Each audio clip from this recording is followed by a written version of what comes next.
is new to me. And even I think like talking about mediumship and stuff, like I've never really shared my story with anybody. It Well, just now you're going to, and we're so excited to hear it. And welcome to our podcast, Lara. My name is Dee Hampton, and my partner, Erica Silvers. And our yeah. guest today is Lara Sisson. Did I pronounce that correctly? Yes. And we are going to talk about her journey into mediumship. Maybe, Lara, tell us how your story started. Okay. Well, I guess I can say it was a bit more subtle than people would think. I feel people have this idea that, right from the moment we're born, and I feel mediumship is different for everybody. We all have a different story and how it comes about. Some of us figure it out much later, and some of us, know from the moment we're born. For me, Mhm. I can always say I've been very aware of spirit. I was very scared actually of the spirit world. I always felt them close. Up until I was even like 16 years old, I was like, hiding under my covers because I felt somebody like sitting with me. And Mm. I could not understand what they wanted at this time. But I always felt spirit around me. And then it started getting to a point where as time went on, like I would be in somebody's house, and if the energy was too strong, like I'd find myself like needing to remove myself from their home. Yeah. And, I remember like sitting out, this was my now husband. And when we first started dating so many years ago, I went to his house and there was just so much energy in it. And I had to go sit in the driveway. Nobody was home. And I find it was easier for me to be in the home when there's other people because you just chalk up the energy to, the house is full. But when you're in there alone, there is no denying what you're feeling. You cannot talk yourself out of it, right? Seeing out of the corners of my eyes, sometimes seeing spirits sitting at the bedside. So for me, I got to a point where I was in a bit of a spiritual awakening, and I was really starting to question the purpose of life. I'm a Mm. mother, and like on paper, everything sounds like, we have this purpose, and it's, to raise our kids and to have a job and, just live a happy life. But Right. I needed to know more. It was like my soul was questioning, like, there needs to be something else. Like, what is the purpose of life? And I was asking myself all these big questions internally. And I was like going through like a bit of emotional turmoil, and I couldn't shake it. And I got to a point where I went to an Airbnb, and I got home and I was like, something's wrong. I'm seeing people everywhere. I was seeing faces over and over again in my mind's eye. I couldn't sleep at night. I was restless, and it was just too much for me. And so at this point I had um looked for a mentor because I was like, okay, either something's wrong with me or I need a spiritual assessment. Somebody can tell me if what Right. I'm experiencing is actually something. So after that point, I ended up getting some mentorship, and it really set me in the right direction. And I started feeling that fulfillment that I had been searching for and that sense of purpose. And when I say like it went from like 0 to 100 in my development, it just, I progressed so quickly. Something I didn't understand that I was able to do, and all of a sudden I was doing it, and I was learning it so much quicker than I had thought that I would, learning how Hmm. to distinguish what was coming through. How did you find a mentor? What was that like?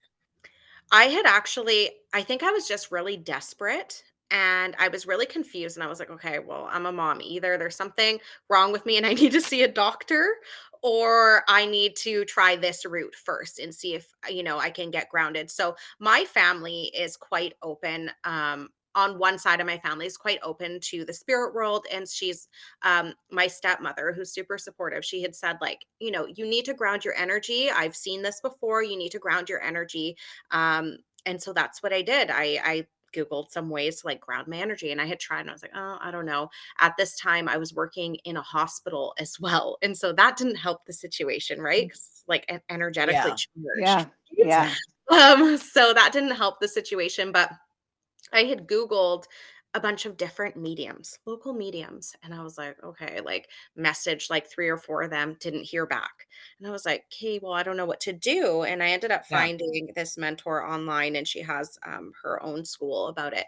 And she had really helped me, really just build the foundations in mediumship and work through those limiting beliefs that I had and those fears that I was holding on to about the spirit world. I was so blocked from like understanding and truly connecting because I was scared because I grew up with religious beliefs. I was Catholic and And that this it's evil is and not in yeah, the it's Bible, evil. right? My brother till this day, he's like, "I won't get a reading, like, it Yeah, says in the Bible, like, it's wrong, you'll be condemned or something," and I'm right. like, "Okay, I can assure you there is nothing scary about it once I started doing it," but, um, yeah, it was something that I really needed to work through, and, we see all these scary movies and we get afraid, like, "If we do this, are we gonna, like, Get be possessed. possessed and Yeah. what's gonna happen?" And I've had nothing but amazing experiences since starting my journey, I and want to ask you something about your what you do, and you're an evidential psychic medium. Is that what you kind of your title is for yourself? Because yeah, that's that's for me correct. too. Yeah, it's kind of weird to say that because people don't know exactly what that means. So what I want to ask you is, for an example, I have, clairvoyant, clairaudient, clairsentient, clairalient, everything like that, and empath and channeler, and my abilities have gotten stronger and better and things like that. So I want to ask you about your own abilities. What would you say your clairs are? So my strongest clair was being clairvoyant. I was always able to see, and I'll say that I don't necessarily always see spirit like out in 3D. I have, but it's mostly, in my mind's eye, I see very clearly visions. I would have a lot of strong dreams, and sometimes I would know somebody passed and then wake up and found that they passed. Yeah. So the situation would happen too. Other than that, like clairsentient, I have clairaudience. Um, I work with most of my clairs to be honest, but those are my strongest ones. Um, and over time, I've started developing the other clairs. They just start coming in, and I'm learning them. But those are my main ones that I work with. How When do you I see, distinguish oh, between, sorry. sorry, how do you distinguish between your own thoughts, your own brain, your own, images Yeah. that they're not yours, but they're for somebody else? Because just say this for myself, I I have aphantasia, where I don't have my own imagery in my head. I can't think of things in my own head. But when I'm doing a session or a reading, whatever people call it, I literally see things, because I don't, how do I explain that? I can't, but how do you distinguish between what you are having for like a reading or what's just your own brain doing? That's a good question. I don't know that I have a clear-cut answer for this, but I can say it's just been in building trust. And I know when something comes in and it's particularly random, that it's not my own thoughts or it comes through really quick. Sometimes I'll have like I just start rambling and it's things I hadn't thought of that come in. I can often hear the spirit communicator's voice as well, and I can see the scenes that I know. And so I guess it took me a long time to really trust in what I was seeing. Sometimes I would even see them sitting in my mind's eye in like the corner of my room. And I was like, is that my imagination? And then as I grew with my gift, I really developed that trust. And now I can tell the difference. I don't know if that's, I think that's pretty common. I think the trust thing, I think sometimes, well, I can speak for myself. I always struggle with, okay, but then I know spirit always shows up and then it's not me. And some of the things that come through, there is no way I would have any knowledge of. Do you feel like Yes. that too? yeah, so some of the things that come through just they don't make sense for me. The music that I hear that comes through during a session, and Hmm. then I describe this and the sitter's like, "Wow, like I know this," or like a random name that'll pop through. The thing is when you're doing these sessions, it's really hard to when I first started anyways, it was really hard to distinguish the difference. But as I built that trust, I just really put all my trust in the spirit world and it's always paid off for me. Hmm. Do you So do it's just this now? Are you just full-time medium? And if so, how long have you been doing this? I'm not full-time medium because I am a mom, so I do it on a smaller scale still. And I am still employed with the hospital right now. I've taken a bit of some time off to really just focus on like where my life is headed right now, but Mhm. I still have goals in the physical life that I want to complete. And I still have things that, are close to my heart that I want to still do. But I find when I'm not doing mediumship that I really crave to connect with the spirit world, and I really crave to deliver those messages. So I'm trying to bring it, to a higher scale right now because I can accommodate that at this time in my life. Yeah. So what do you believe about the afterlife? What have you learned about the afterlife? I will say I 100% believe in the Mhm. spirit world and that Mhm. there is life after death, and that I'm still trying to form exactly what those beliefs mean, but I do not believe that there is a hell in which that they will make you, I you know, don't either. Me think within either. religion.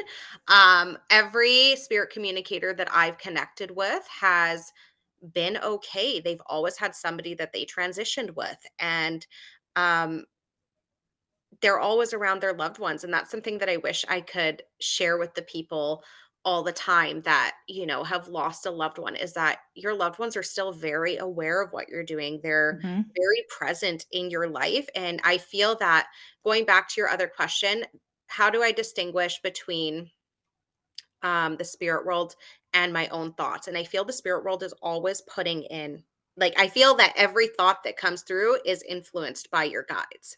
And it's your choice whether you want to go with that or you want to make a different choice. But I feel that they're very interconnected in all of our thoughts, and everything that happens is not a coincidence. There is a reason for everything that happens that comes our way. So I trust that we are living our life. We think it's on our terms, but we're also very influenced by our loved ones, by our guides, by, you know, the angels, and that helps us make our choices in life. So, talking about angels and things like that, I'm kind of curious. So, for myself, I've learned there's angels, guardian angels, spirit guides, regular spirits, and I sort of put them as in a ladder, is what I call it. Like you've got God at the very top, and that we are human, then we pass away, and then we have to come back. I believe in reincarnation because I think that everybody souls want to get higher and higher up the ladder, up to Yes. God, and Yeah. so have you encountered spirit guides, angels? Do you actually see them or know that it's them? So I've had a very close relationship with my guides, and I want to say, so a lot of my loved ones that have passed, I hadn't had a close relationship with in the physical life. And I feel very blessed that I have all my close people with me, but I found that through this, I have a stronger relationship with my grandparents than I had in the physical life. Mm. It's funny how that can work, that like there's still that interconnectedness. But when it comes to my guides, I find that they're very present with me in everything. There was something that I had went through. Um, I think it was about like a year and a half ago, and I had a bit of a scare. It was like a cancer scare, and I was very worried. And one thing that I learned was, when you talk to your guides or the angels or God, you ask for what you need, they will deliver. And I really put a lot of my trust into them, and I prayed over time, and the result turned out very well for me. Like I had noticed, like, within minutes there was a shift, not only in the way I felt and the mentality, but also the information that was given back to me. And so I learned that when you talk to your guides or the angels, you're going to have a sign that comes through that shows you that they are listening and they are with you. As for when I'm communicating, I have seen guides, I've seen other people's guides, I have seen archangels, but it's not too often. I find the vibration is so high that Mhm. sometimes it's hard to kind of endure that for a long period of time. um, so it's not as clear for me as, you know regular kind of So for connection. me, I don't know about you guys, but for me, I see their essence. I won't necessarily see blonde hair, blue eye with a freckle right here. I will see their energy, their soul, their, I guess, essence. Do you see the physical, Laura? Do you see soul? What do you see? So sometimes I'll just have them come through and I'll just get like a load of information that just kind of comes through. But often like I see very well. I'll see like this extreme brightness, and I'll see like tidbits of them. Not Mhm. necessarily see them in their entirety, but I'll see like tidbits of them. Um, that comes through that I can tell just because of how bright they are, and Mhm. Right. how the energy feels when they enter Yeah. your space. That's kind of how I distinguish who's coming Yeah, through. it actually takes my breath away when I'm doing it, and I will see such a bright light, almost like I'm Mhm. not allowed to see it because it's so bright. And Yeah. I get overwhelmed. I'm like, oh my gosh, I'm in the presence of some kind of greatness here, and it can be overwhelming for me, a little bit. How about you? When I first started doing mediumship, I remember I was sitting and I was trying to sit in the power. That's what I do. That helps me get in the Hmm. zone. And Yeah. I would feel when spirit would step closer to me, I would feel like I was vibrating all over my body. Mm. It was like static energy all over. And I remember the first time they had done that and worked with my energy and I was allowing it. I remember I popped out of it and I got so scared. And I was like, step back. Yeah. I Yeah. don't like this. Don't do that to me again. And Yeah, it's overwhelming. after a Hmm. little bit of time, I was like, "Okay, I'll go back," and I did it. And that feeling started to go away, and it's funny that, like, as we progress as mediums, how subtle the energy is, but how we know, right? Yeah. Like, I don't get that static energy feeling anymore. It's not that strong for me. It's like, I just kinda feel the shift, and then it's so much easier to do. Feels Um more natural. Yeah, so I can't imagine if, I had to feel like this great, angelic being come close. I would probably feel pretty close to that right now. Yeah. How Yeah. long have you been doing this? I have been in my developing stage for about 3 years now. So I would say like, yeah, about 3 years. And in the last year and a half, I kind of turned and started working with the public more. Mhm. Um, and like I said, I don't think that there is like a time frame in which somebody needs to be putting themselves out there. I think when you feel ready and you feel that you've Yes. learned, then and you feel you can bring something to the table, you know, I think as long as you're heart centered, you can start working with the public. I don't think necessarily that you have to go through this great long development and you had to be developing for, 10 plus years. I think I still sit and I find myself like we're always still learning. I still We're sometimes still learning, sit developing. Yes. circles, I do Hmm. exchanges because it's not only do I just enjoy doing it, it gives me time to work on my other clairs, to work on areas where I'm not feeling quite strong. And so, like, I work with the public and I'm still developing. And that's And just going to that's be how it always is, going to be. right? We never stop learning, we never stop developing, we never stop growing, and the minute that you think you have, you're in trouble. Yeah. Yeah. Because you've gotta keep your heart in the right place, you've gotta be surrounded with people that have the same heart intention that you do, and Mhm. the very, very high ethics. And Ethics that's are something too extreme. is when we are in our developing stages and we're just starting to open up to this, it is a hard experience to go through because on one hand, maybe you come from a family that doesn't quite understand what you're going through, and maybe your friends don't understand, and you're talking about this and you're so excited and you just want to like share it all, and you're going to find there's people that just aren't on that level at that time with you, and so it No, really helps to join circles and to join groups where you're connecting with other people that are sharing your same views and that you can kind of bounce ideas off of and learn together. There's a lot of friends that I've made along the way, and it's really helped me in growing into my gift a bit more because I find there's moments where it's very up and down. mhm, Some moments where I feel like I'm thriving and I feel on top of the world and like, right, bang out all these great readings. And then there's right. times where like you kind of fall flat and you're tired and you feel distant from the spirit world. And I find it's very up and down. I don't know if it's that way for you guys. Yeah, Yes, it and is. I will Uh, say this to you guys, and I would be remiss if I didn't. None of us is ever 100% right 100% of the time Yeah, I agree. because of the human factor. Yeah. So I think you also have to maintain a sense of humility and mhm. humbleness. And Yeah. this work can be very lonely and very isolating, especially with those who don't understand. And Yeah. so you're right, circles and also acknowledging our own human weaknesses too. Well, this Yeah, is kind of why we started the podcast to begin with. We wanted to let people, psychics and everybody that we could join the podcast so they could tell their story, so that they can hear other people's stories.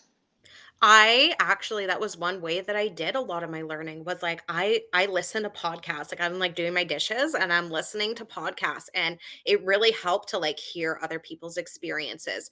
And the thing is about mediumship is you don't stay in one lane. I feel like several things get like thrown at you and I believe that like when opportunities come, they should feel easy and they should flow. And when you experience resistance in that area, you should not be doing it. And like I've talked about this on like my TikTok and things like this, that like you should be doing things that feel good to you. One of the interesting things is our gifts are always growing. You don't even know your capabilities until you just start doing them.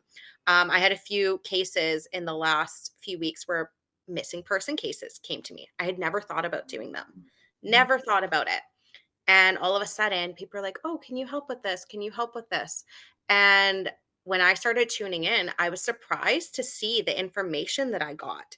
And I feel like it's really just like a limitless gift that when you start putting your mind and attention, the things that we can actually overcome and the things that we can learn about how far your mediumship and psychic abilities can go is amazing and how many ways you can help in different areas of people's lives. You know, Yeah. yeah. So yeah, I want to help people. That's my whole thing. But I don't do well with looking at pictures. I don't I don't connect. like that either. I don't like them Yeah, either. it's very difficult. And I just say, well, I can't do that. I can't do everything. I'm not a I'm superhero less yet. likely to take the reading if somebody gives me information. And that's not because I don't care and I'm not sympathetic to what's going on. But, like often you'll find in the comment sections, people will post a picture and then tell you everything. And you're like, Yeah, I'm not going to take this one because yeah, for my own self too, is I like to know nothing. right. I don't care to even know your name Right. personally. Yep. When I I go, actually tell people they can sign up with a different name. I don't look people up. I don't need it. yeah, No, You can sit there in the dark. I don't care. And I name it. same thing. First thing I tell them, don't tell me anything. And because me too. I'll get a lot of messages. I don't read them. It's not like you said, it's not because I don't care. I just don't want them to feel like they influenced what I was saying.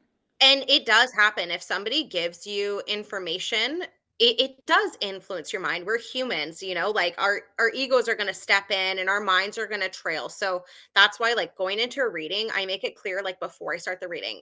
Tell me, we'll stick to yes, no's, and I don't knows. Other than that, I don't want to know any information. You're free to tell me after the reading if they want to elaborate, and give me some feedback regarding like, oh, this is what happened, and this really blew my mind or something.